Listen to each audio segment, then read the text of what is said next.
এই pick up ট্রাকটা সবসময় কিন্তু সব স্ট্যান্ডে দাঁড়ায় না, বাট এই যে বাসটা দেখছেন, এই যে দেখতেছিলাম ও স্পিডে চলতেছিল, হুট করে ও এই যে এখনই তো হয়ে যাইতে গেছিলো।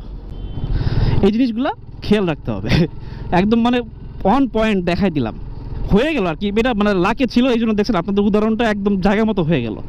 এখন যদি আমি স্পিড বেশি রাখতাম, আমি জানি যে একটা লোকাল বাস যে কোনো সময় যে কোনো স্ট্যান্ডে দাঁড়াবে, আর স্ট্যান্ডে দাঁড়ানোই মানে হচ্ছে সে হয়তো চাপ দিয়ে দাঁড়াবে, নয়তো যে কোনো সময় একটা মানুষ বাস থেকে নামবে।